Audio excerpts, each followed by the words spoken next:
AP మాజీ మంత్రి బుగ్గన రాజేంద్రనాథ్ రెడ్డి మీడియాతో మాట్లాడుతున్నారు. లైవ్ లో చూద్దాం.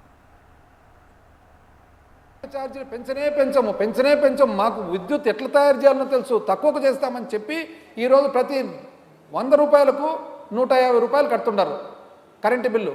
పెంచినందుకు అడిగినందుక మేము ప్రజల తరఫున దేశద్రోహం అంటే ప్రజల తరఫున మేము అడగకూడదు. అబ్బా ఎంత చక్కగా పెంచినారండి మీరు, కరెంటు చాలా మంచి పని చేస్తారని చెప్తే మీరు సంతోషపడతారు, లేకుంటే దేశద్రోహం.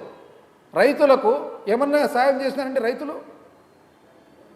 ఈరోజు చిత్తూరులో మామిడి తోటల రైతుల పరిస్థితి ఏమి, అంతకుముందు పొగాకు రైతుల పరిస్థితి ఏమి, బయట అసలు ఇన్పుట్ సబ్సిడీ పరిస్థితి ఏమి, అసలు బీమా పరిస్థితి ఏమి? మేము కట్టేవాళ్ళము, ఇన్సూరెన్స్ మేమే, ఇప్పుడు కడుతున్నారండి మీరు. ఇట్లా చెప్పుకుంటూ పోతే రైతులకు ఏమాత్రం మీరు సాయం చేస్తున్నారు? ఇది అడిగినందుక రైతుల తరఫున మా మీద దేశద్రోహం. ఎంప్లాయీస్ ప్రభుత్వ ఉద్యోగులు ఉన్నారు, ప్రభుత్వ ఉద్యోగులకు ఇంతవరకు ఒక్క డిఏ ఇచ్చినారండి?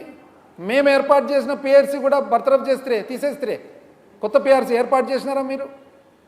జీతాలు 1వ తారీఖు ఖచ్చితంగా ఇస్తామంటున్నారు, ఇస్తున్నారండి 1వ తారీఖు?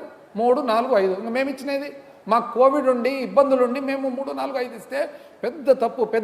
అబ్బా ఎంత అసలు దాని మీద ఎంత కన్సర్న్ బాధ్యత ఉండే పేపర్లంతా, ఇది పెద్ద తప్పు. ఇప్పుడండి బాగుందే, మా తప్పు మీద ఒప్పు. ఇది అడిగినందుక ఎంప్లాయీస్ తరఫున మేము అడిగినందుక దేశద్రోహము.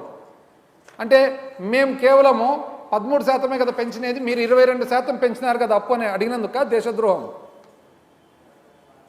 మీరు కాదండి ఇచ్చినది, ఇవన్నీ మీరు కాదా 5 లక్షలు చిల్లారని చెప్పి అసెంబ్లీలో చెప్పి బడ్జెట్ డాక్యుమెంట్లు ఇచ్చినది? చివరకు ఎంప్లాయీస్కు సంబంధించిన deposit provident fund public account అంటారు. ఆ డిపాజిట్ అండ్ ప్రావిడెంట్ ఫండ్ ఆ రెండు ముఖ్యంగా దీంట్లో ప్రావిడెంట్ ఫండ్ డబ్బులు ఎంప్లాయీస్ ఉంటాయి. మీరు 2014 నుంచి 19లో 57,378 కోట్లు, 57,378 కోట్లు. దీంట్లో ఏముంటాయి? ఎంప్లాయీస్ ప్రావిడెంట్ ఫండ్ ఉంటుంది, డిపాజిట్లు ఉంటాయి, అదర్ డిపాజిట్స్, కోర్టు డిపాజిట్లు. మేము తిరిగి 500 కోట్లు కట్టినాము, మీరేమో 57,378 కోట్లు మీరు వాడినారు, మేము 500 కోట్లు కట్టాము. ఇది అడిగినందుక మా మీద దేశద్రోహము. మీరు సూపర్ 6 అని చెప్తారు, ఏమని చెప్తారు? యువతకు 20 లక్షల ఉపాధి అవకాశాలు లేదా 3,000 ఇస్తామని యువత అడుగుతున్నారు మమ్మల్ని వచ్చి. అంటే ప్రతిపక్ష పాత్ర మేమేం చేయాలా? మంచిదిలేమో, బాగుంది, సంతోషం, ఇవ్వకపోవడం అని మేము చెప్పాలా? అదే మీ కోరిక? అడిగితే దేశద్రోహం. తల్లికి వందనం ఇప్పుడు ఇచ్చినారు, 85 లక్షల మందికి ఇవ్వాల్సినది 65 లక్షల మందికి మాత్రమే ఇచ్చినారు, 20 లక్షల మందిని పక్కన పెట్టినారు. ప్రతి 100లో 20 మందికి రావడం లేదు, ఏదో ఒక కారణం చెప్పి. అది అడిగినందుక దేశద్రోహము. అన్నదాత సుఖీభావ ఇచ్చినారండి రైతులకేమన్నా? అది అడిగినందుక దేశద్రోహము. దీపం 3 సిలిండర్లు అంట, 1 సిలిండర్ ఇచ్చినారు, అరకొర పావు దీపం. అది అడిగినందుక దేశద్రోహము. ఆడబిడ్డ అనేది పాపం ఇంట్లో ఆడవాళ్ళు అయితే ప్రతి ఒక్కరు నెలకు 1500 అమ్మ లెక్కలేసి చూపిస్తారు. ప్రజలు అడుగుతున్నారు, ప్రతిపక్ష పాత్ర మేము పోషించక తప్పదు. ప్రజలు మమ్మల్ని అడిగేటప్పుడు మేము అడగాలి కదా మిమ్మల్ని. మీరు ప్రభుత్వం ఏర్పాటు చేసుకునేదే ఈ సూపర్ 6తోనే కదా. అది అడిగితే దేశద్రోహం. ఉచిత బస్సు ఎక్కడ అక్క చెల్లెంలు ఎక్కడి నుంచి ఎక్కడికన్నా పోవచ్చు అంటే శ్రీకాకుళం ఎక్కి డైరెక్ట్ తిరుపతి వరకు పోవచ్చని అనుకున్నారు పాపం. ఇక్కడ నెల్లూరు ఎక్కి డైరెక్ట్ సింహాచలం పోవచ్చని అనుకున్నారు. ఇప్పుడు ఏమంటున్నారు? జిల్లాలో మాత్రమే అని సింపుల్గా చెప్తారు. అంటే ఇప్పుడు గుంటూరు విజయవాడ మధ్యలో వారధి ఉంది. అంటే ఇప్పుడు విజయవాడ వాళ్ళు కృష్ణా జిల్లా వాళ్ళు ఎవరన్నా రావాలంటే వారధి ఆ పక్క దిగి నడుచుకుంటూ వచ్చి మళ్ళీ బస్ ఛార్జ్ కట్టాలి, అంతేనా? అంతే కదా మీరు చెప్పే ప్రకారంగా.